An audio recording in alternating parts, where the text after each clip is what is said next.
Joining us now from London is Clasford Stirling, who's a community youth worker in Tottenham. He's a lifelong resident of the North London suburb.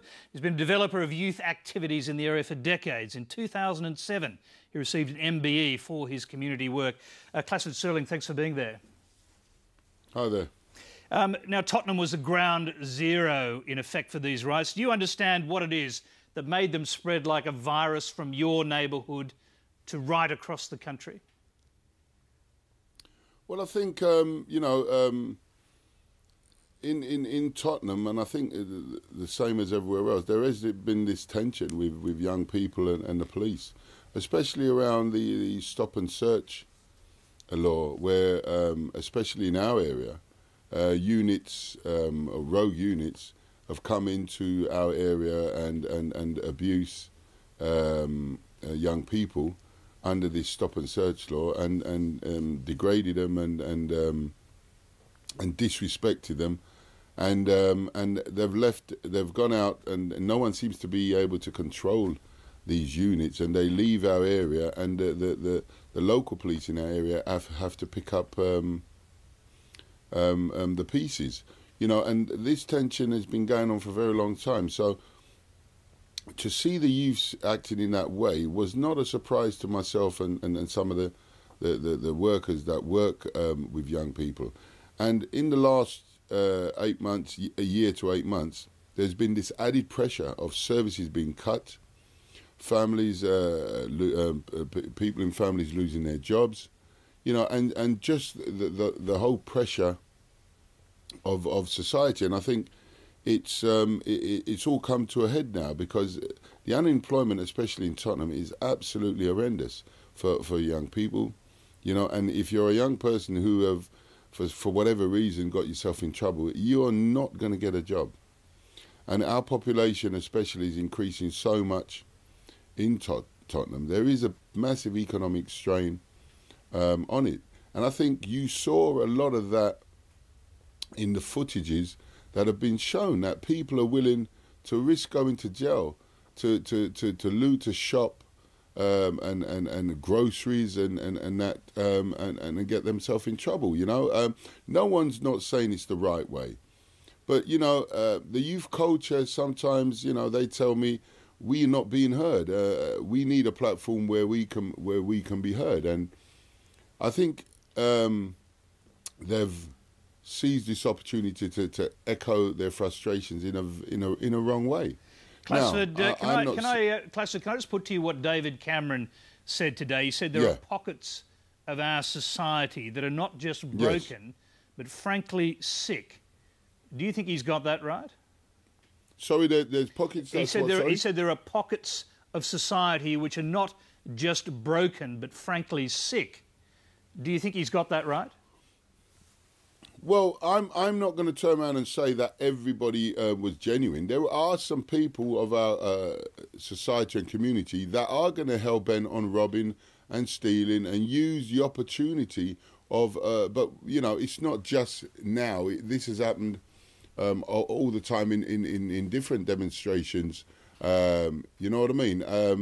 But it's something that we've got to deal with, I'm not for one saying that myself or anybody condones what a lot of them have done as regards to burning people's property and looting. And I think the people that I've spoken to in my community have echoed the words that I hope they're dealt with severely.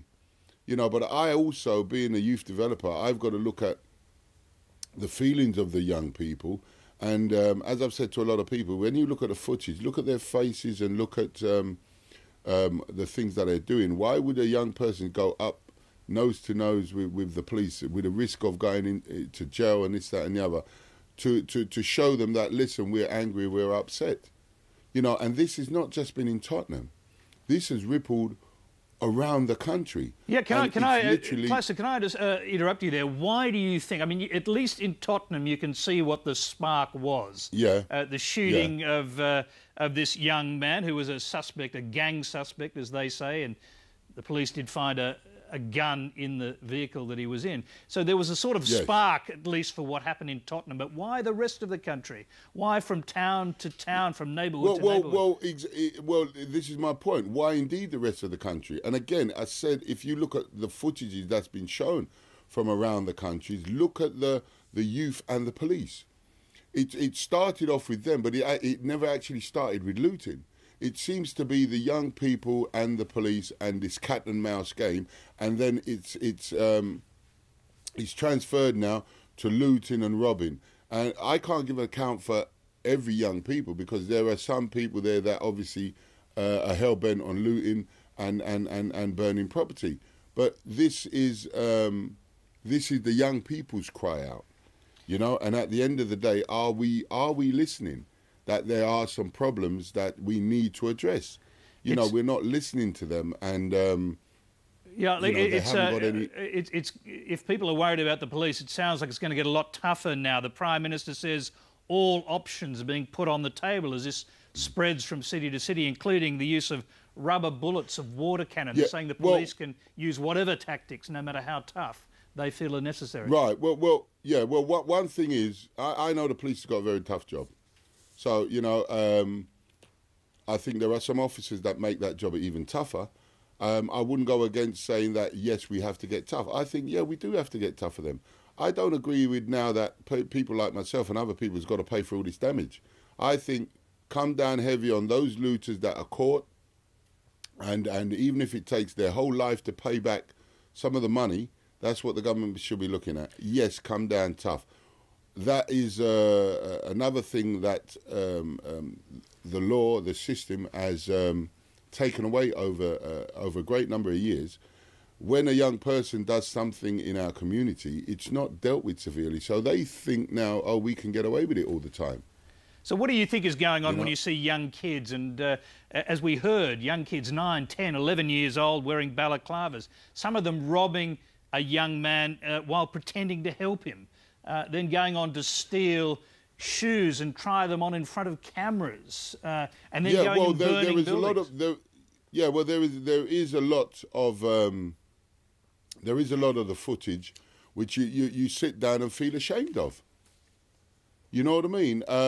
But you know, as I said before, you can't vouch for every single individual, because you do have some unsavoury characters that's going to use those opportunities to rob and loot and do things that they shouldn't be doing.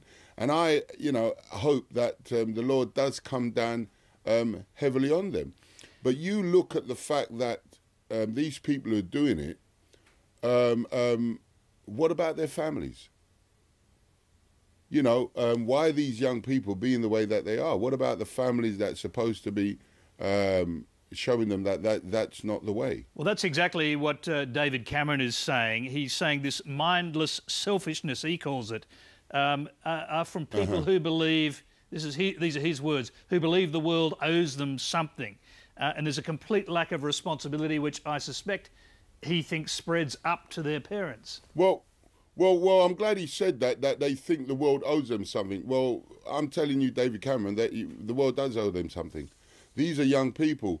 They want to work. They want to be educated. All these things that we have to do to make them better citizens. These things are being taken away bit by bit.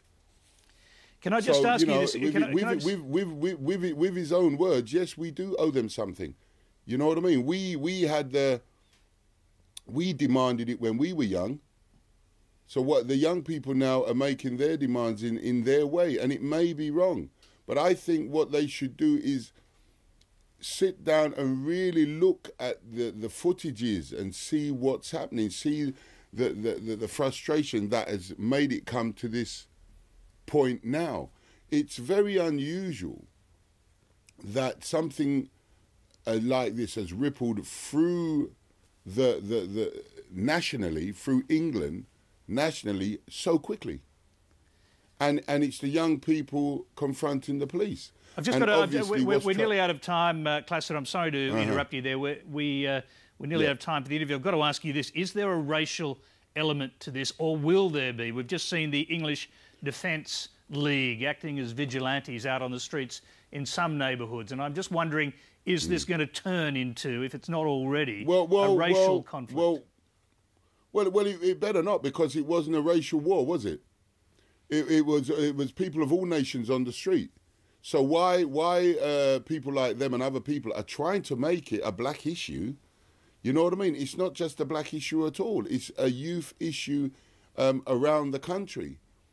You know, and I think it's wrong that, you know, I thought, well, BNP, they're entitled to their own opinion, but I thought they had a bit more intelligence than that. Clasford, we're going to have to leave you there. We thank you very much for taking the time to come and join us tonight on Late Line. Thanks very much.